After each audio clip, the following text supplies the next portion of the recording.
Graça e paz, meus irmãos.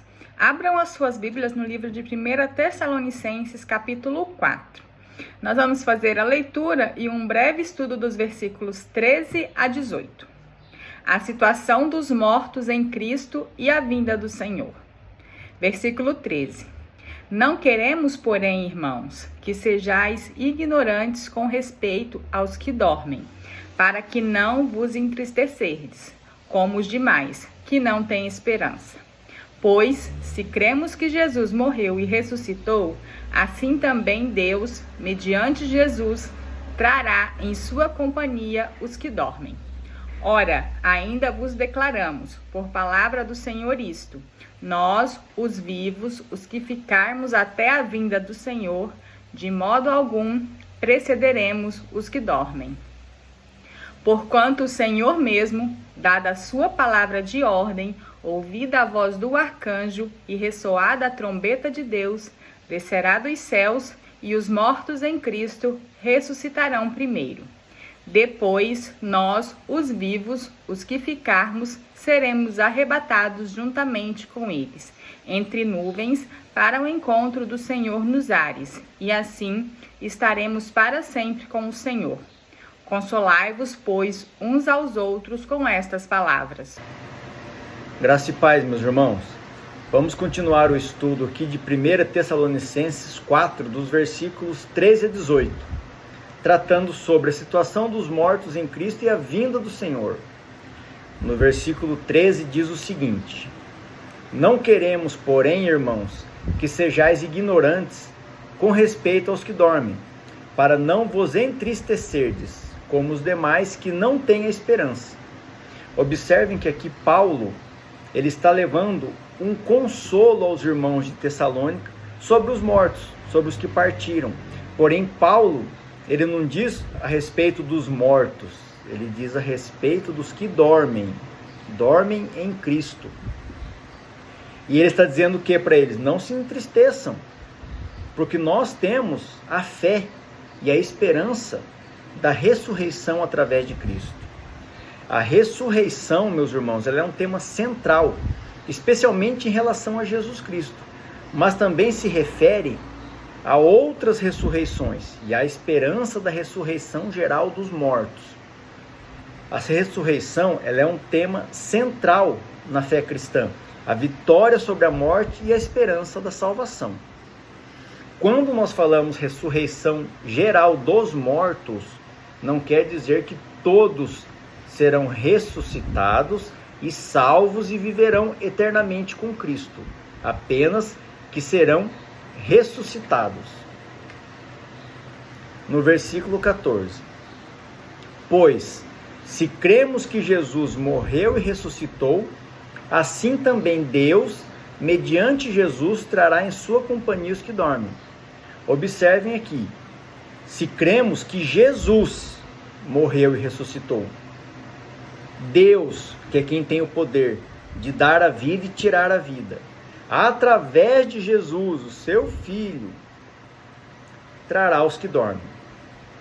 Aqui eu trouxe uma referência em João 11, versículos 25 e 26, onde Jesus está conversando com Marta, irmã de Lázaro. Depois, se vocês quiserem relembrar a história aqui, vocês vão lá e procura lá o Evangelho de João, capítulo 11, que diz o seguinte: disse-lhe Jesus, aqui é Jesus falando com Marta: eu sou a ressurreição e a vida. Quem crê em mim, ainda que morra, viverá. E todo que vive e crê em mim, não morrerá eternamente. Crê isto? Observem, meus irmãos, como é maravilhosa a palavra de Deus. Aqui Jesus está reafirmando: eu sou a ressurreição e a vida. Quem crê em mim, ainda que morra, viverá. Então ele está falando dos que já morreram, para que as pessoas não se entristeçam. Pois os que morreram crendo em Jesus, esses ressuscitarão. E os que estão vivos e que creem em Jesus, não morrerão eternamente. Eles podem até desencarnar desse corpo, dormir, como fala na Bíblia aqui Paulo, mas serão ressuscitados por Cristo. no versículo 15. Ora, ainda vos declaramos por palavra do Senhor. Paulo está dizendo essas palavras, mas não porque são suas palavras, são palavras de Deus. Nós, os vivos, naquela época Paulo ainda estava vivo, mas ela ainda serve para o nosso contexto que estamos estudando a palavra, ouvindo e conhecendo a palavra de Deus. Nós, os vivos, os que ficarmos até a vinda do Senhor, de modo algum precederemos os que dormem. Aqui eu trouxe mais uma referência ao Evangelho de João, agora no capítulo 5, nos versículos 24 e 25, que diz: em verdade vos digo, quem ouve a minha palavra, aqui é Jesus falando, tá? E crê naquele que me enviou e tem a vida eterna, não entra em juízo, mas passou da morte para a vida. Em verdade vos digo, que vem a hora e já chegou, em que os mortos ouvirão a voz do Filho de Deus, e os que a ouvirem viverão. Quando nós analisamos esse contexto, meus irmãos, ali no Evangelho de João, nós temos que olhar com os olhos espirituais para a palavra de Deus, para que a gente tenha um verdadeiro entendimento. Olha o que Jesus fala: quem ouve a minha palavra e crê naquele que me enviou. Então, quem está escutando o ensino de Jesus, o Evangelho de Jesus, e crê em Deus, que foi quem enviou Jesus a nós, o Salvador, o Redentor, tem a vida eterna. Ou seja, a salvação depende de crer em Jesus. É a fé em Cristo. Isso é a base do cristianismo, já discutimos isso outras vezes. Não entra em juízo, mas passou da morte para a vida. Aqui, no meu entendimento, não quer dizer necessariamente que a pessoa tinha morrido fisicamente e reviveu, mas que a pessoa estava morta espiritualmente. E aí ela se converteu, creu em Jesus e passou da morte para a vida. Aqui continuando, Jesus continua dizendo que vem a hora e já chegou, em que os mortos ouvirão a voz do Filho de Deus, e os que a ouvirem viverão. Jesus, ele nos disse lá também no Evangelho de João, no capítulo 14, versículo 6. Eu sou o caminho e a verdade e a vida. Ninguém vem ao Pai senão por mim. Aqui, meus irmãos, como nós estamos vendo Cristo falando aqui através do seu Evangelho, e os que me ouvirem viverão. Jesus é a vida. Conhecer a Jesus é a vida. Essa é a única esperança de salvação. Vamos continuar no versículo 16. Porquanto o Senhor, mesmo dada a sua palavra de ordem, ouvida a voz do arcanjo e ressoada a trombeta de Deus, descerá dos céus, e os mortos em Cristo ressuscitarão primeiro.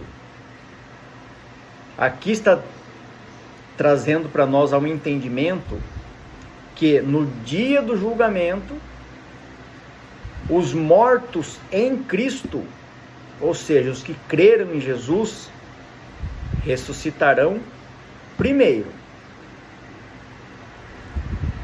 Eu trouxe uma referência aqui, pois nós temos que observar a simbologia e o formato que eram escritas as cartas, que nós acreditamos que são inspiradas pelo Espírito Santo para trazer uma mensagem que seja atemporal, ou seja, que ela tenha sentido a qualquer momento e por qualquer pessoa que seja lida. Se nós fizermos uma referência, que eu trouxe Êxodo capítulo 19, versículo 16, que diz assim, Ao amanhecer do terceiro dia, houve trovões e raios. Uma densa nuvem cobriu o monte, e uma trombeta ressoou fortemente. Todos no acampamento tremeram de medo. Observem aqui, eu quis trazer a referência sobre a palavra trombeta. Aqui Paulo está falando e ressoada a trombeta de Deus, ou seja, a trombeta ela tem uma simbologia na Bíblia. Ela é central para a ideia de que os eventos bíblicos, especialmente os do fim dos tempos, são momentos ordenados por Deus que exigem atenção e preparação. Então, a trombeta ela está nos chamando a cuidar, a vigiar e orar. Estarmos preparados, pois nós não sabemos qual é o dia e a hora que isso vai acontecer. Mas nós temos que estar preparados para isso. Não adianta a gente querer correr atrás do tempo a hora que nós ouvirmos a trombeta ressoando.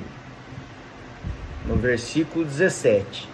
Depois, nós, os vivos, os que ficarmos, seremos arrebatados juntamente com eles, entre nuvens, para o encontro do Senhor nos ares, e assim estaremos para sempre com o Senhor. Então, de acordo com a palavra que nós estamos estudando aqui em 1 Tessalonicenses, capítulo 4, Paulo diz que primeiro ressuscitarão os mortos em Cristo e depois os que estiverem vivos naqueles dias serão arrebatados junto com eles. Eu trouxe uma referência aqui, meus irmãos, em Apocalipse, capítulo 1, versículo 7, que diz: Eis que vem com as nuvens, e todo o olho verá, até quantos o traspassaram, e todas as tribos da terra se lamentarão sobre ele. Certamente. Amém. Então, aqui já é em Apocalipse, quando também o apóstolo João, que foi quem escreveu, o livro de Apocalipse, ele está falando da vinda de Jesus com as nuvens, que Jesus está descendo do céu e que todo olho o verá. Versículo 18.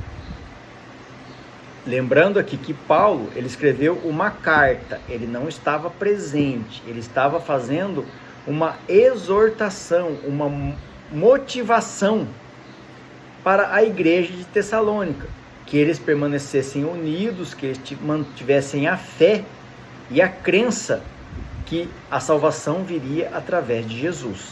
Versículo 18. Consolai-vos, pois, uns aos outros com estas palavras. Provavelmente Paulo estava preocupado com os irmãos que estavam tristes pela perda de outros irmãos que creram em Jesus, que sofreram perseguições, tribulações, que foram mortos de forma violenta pelos seus perseguidores. E Paulo está aqui motivando eles a continuarem firmes e fortes na fé.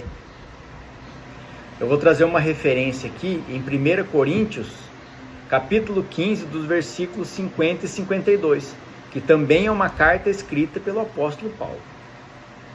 Paulo diz o seguinte: Isto afirmo, irmãos, que a carne e o sangue não podem herdar o reino de Deus, nem a corrupção herdar a incorrupção.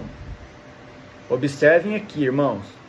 Paulo diz: a carne e o sangue não podem herdar o reino de Deus. Se Deus é espírito, se nós devemos adorá-lo em espírito e verdade, talvez essa ressurreição e a vida eterna com Deus não seja necessariamente em um corpo carnal, nesse corpo carnal que nós temos hoje. Talvez seja num novo corpo, uma nova realidade, mas com certeza em espírito e em verdade. Eis que vos digo um mistério. Se é um mistério, é algo que está além do nosso entendimento. Nem todos dormiremos, mas transformados seremos todos, num momento, num abrir e fechar de olhos, ao ressoar da última trombeta. A trombeta soará, os mortos ressuscitarão incorruptíveis e nós seremos transformados. No meu entendimento, irmãos, se os mortos que já estão mortos há muito tempo, eles ressuscitarão com um corpo incorruptível, eu creio que Paulo não esteja falando desse nosso corpo terreno de hoje, pois esse corpo terreno possui uma natureza pecadora, caída e corrupta. Muito provavelmente não se trata desse corpo, se trata do nosso espírito santificado e talvez um novo corpo através da salvação que vem em Jesus Cristo. Pela crença em Jesus Cristo, lembrando que quem salva é o próprio Deus. Para encerrar esse trecho de estudo, meus irmãos, eu vou trazer a frase principal de todo esse estudo, que é justamente o Evangelho de João, capítulo 14, versículo 6. Respondeu-lhe Jesus: eu sou o caminho e a verdade e a vida. Ninguém vem ao Pai senão por mim. Que tudo seja feito para a honra e glória do nosso Senhor Jesus Cristo. Amém.